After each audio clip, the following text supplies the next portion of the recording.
My dear brothers and sisters, once again, welcome to the celebration of the Eucharist on the 13th Sunday in Ordinary Time. We have the opportunity to be guests in the house of the Father, serving us through his servant, Jesus Christ, whom we encounter now in his word and in the Eucharist. We are guests.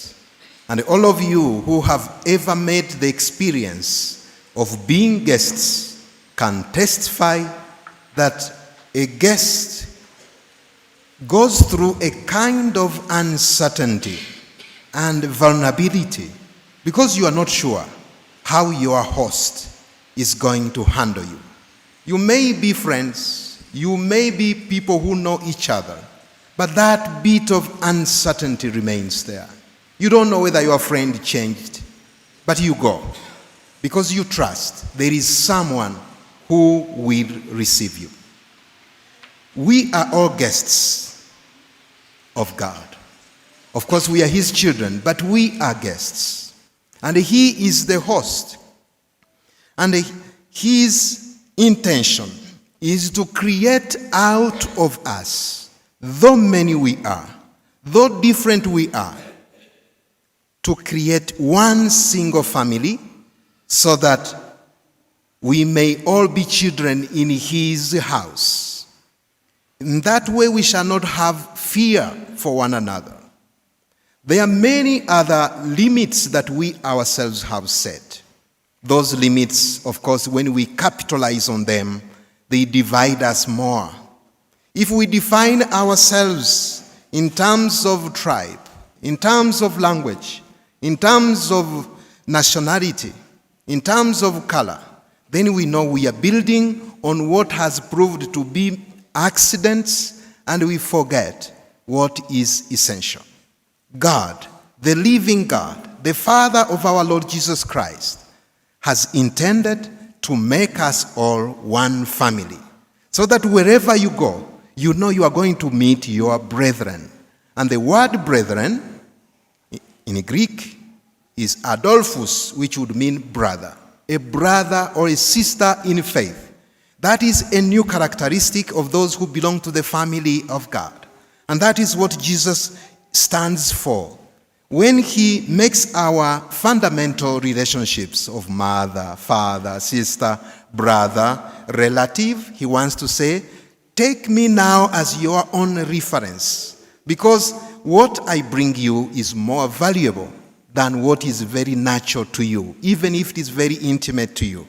Wherever you will go, since I have awakened the hearts of all to receive you, you will meet a brother, you will meet a sister. And that is the foundation for the hospitality. You will be accommodated. Somebody will be there to receive you. Hospitality and our spirituality will go together. The letter to the Hebrews, chapter 13, verse 2, will tell us, be careful never to forget hospitality, because by practicing it, many have even welcomed angels without knowing it. It is the situation of Abraham when he was sitting in that tent in Mamre. He welcomed the three men, strangers. In the end, he didn't know that they were bringing a blessing. You know, it is not bad to learn languages freely. Learning languages freely is very easy. I am also trying to learn some languages. Now I have started to learn Kiswahili. Kiswahili is a good language for us in East Africa. I have learned one thing. Those of you who already know it, because the Kiswahili of Uganda, you will bear with me. That is our Swahili. What I have learned is this. Mugeni ni baraka. Ha! Do you hear?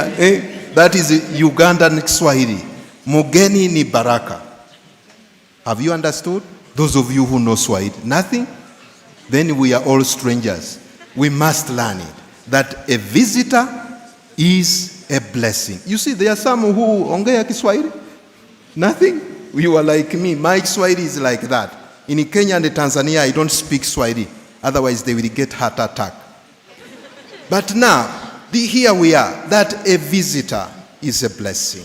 A guest is a blessing. In his or her fragility and vulnerability, you never know.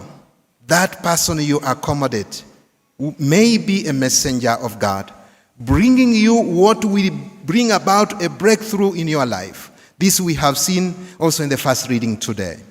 That Elisha comes to unknown people.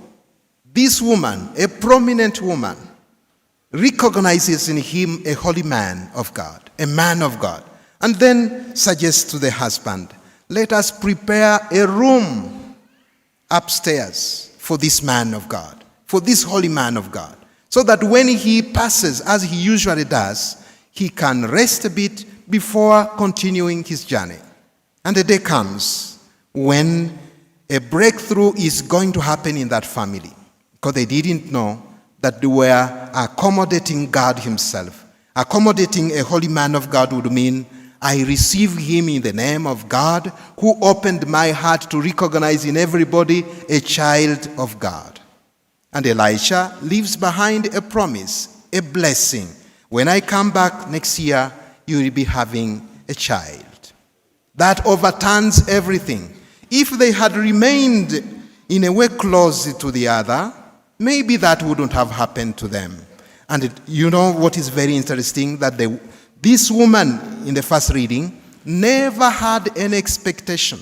She just said, he is a holy man of God, so we receive him. Never expected anything out of self-interest. Only to know that the man she was accommodating was a man of God, was God himself, who brings about a turn of events.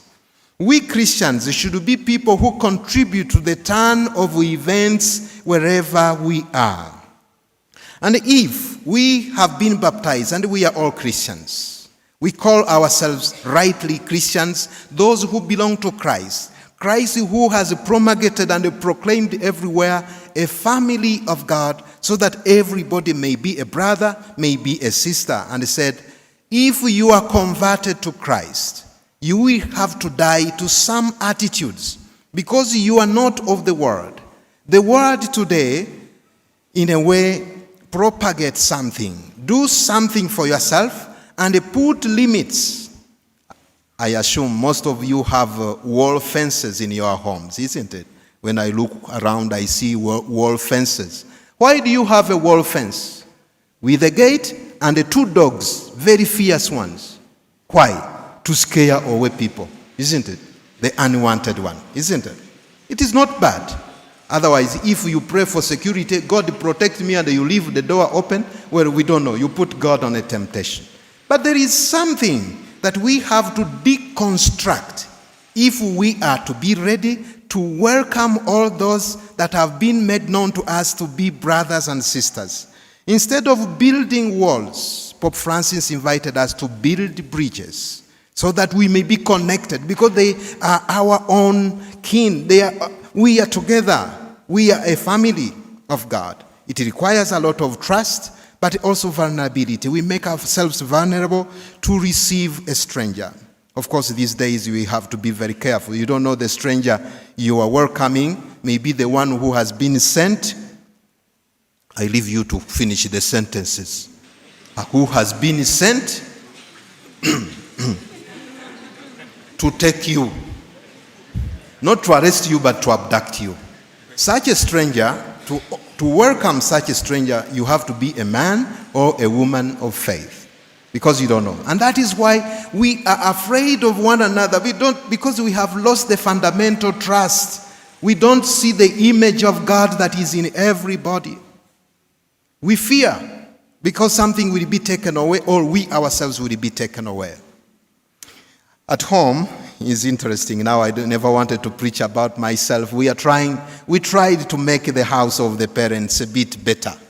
You know, when the children grow up, when they have some jobs, they work and they make the home better.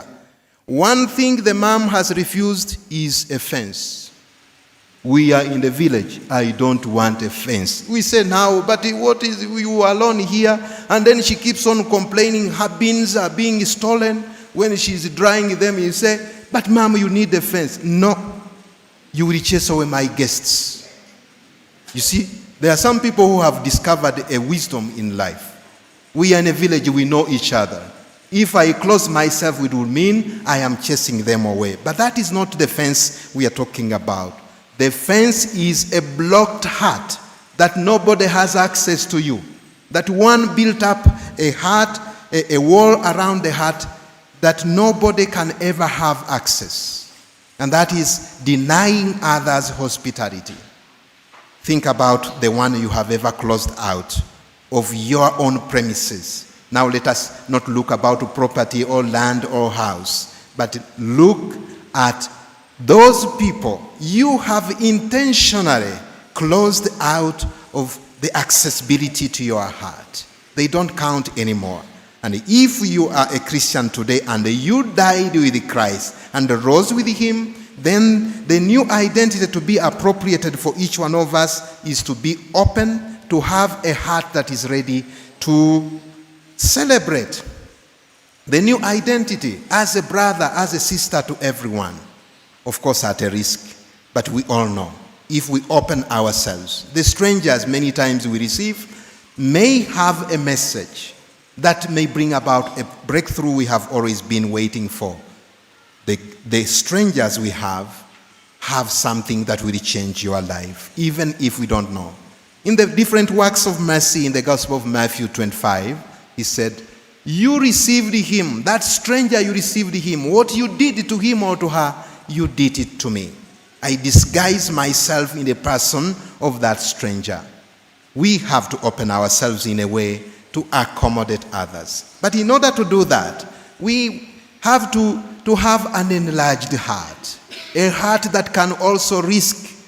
He is not known to you, she is not known to you, but don't judge immediately. He is not a thief, and he is not coming just to break through your own life or to disturb you, but he is a person who is dependent on your hospitality, and he wants to come in and share the friendship that is already in that home. I don't know why I want to tell you about the languages I have ever learned in my life. A beautiful expression of hospitality, I found it in the German language, and they call it Gastfreundschaft, which means the guest is there to partake in our friendship, in the friendship we have in our midst. So if there is a friendship, we shall never be afraid of allowing people to participate in who we are. Of course, some people don't want to host anybody at home. Either the home is disorderly or really they don't have anything to offer. But you have something to offer. But also the guest has something to offer. Let us not judge so quickly, because the one coming to you comes in the name of Christ. And dear friends, don't think that we are to welcome only the holy men and the holy women of God. As we have heard in the gospel, he has ended and says, if you give so much as a cup of cold water to any of these little ones, because he or she is a disciple, then you will receive the same reward. And in that way, those who are sent, let us consider ourselves by virtue of our baptism to be belonging to Christ and sent to speak out an invitation that we are all children of God. And we say no to whatever we so fear in us, because we have now a radical reorientation of how we offer hospitality and allegiance, love and obedience. Not to offer hospitality to those we know because they belong to our families, is a mother, is a father, is a biological brother, but now our limits have been enlarged, if not removed at all. We receive them, we receive God. And who knows, when you receive him or her, it may bring in a new perspective in your life, so that you are not rotating around the problems you are having. He may bring in an idea that may even make your business better, may make your relationship in the family better. Let us be open, because God disguises himself in the strangers. I don't know whether I have ever told you in my many mission places. In one place, I cannot forget that place when I was a complete stranger. And I went on the day of Corpus Christi, where everybody wants to look at Christ in the Eucharist. Beautiful, good decorations. I arrived, of course, in my jacket. Nobody knew that I had a Roman collar. I went, but when I entered the church to begin, because, a good missionary also keeps time, okay? You don't just come late like that. But I went in time. I prayed a bit at the back of the church, only to see two people running to bring their belongings in security, to secure that I don't take away their money purses and the keys. I don't know. I looked at them. I was praying and I was saying, Jesus, look at them. Look at them there. And in fact, I was categorically sent away from the church.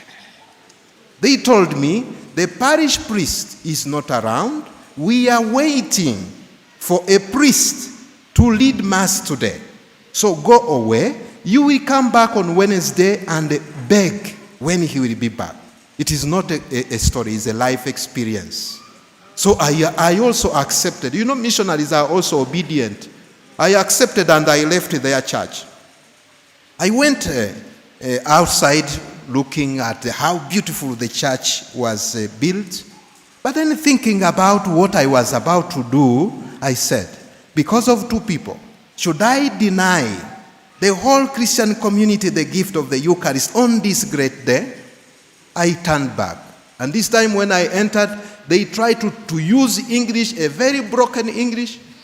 They said, we told you already, the parish priest is not around, go away. I paused a bit, I said, yes, it is okay, I will go, don't worry. Then I went. But the last time when I saw that it was only 5 minutes to Mass, I went again to the sacristy. They said, this man, now we better call the police. Then I decided to speak to them in the language they understand very well, and I told them, I am the priest to say Mass today.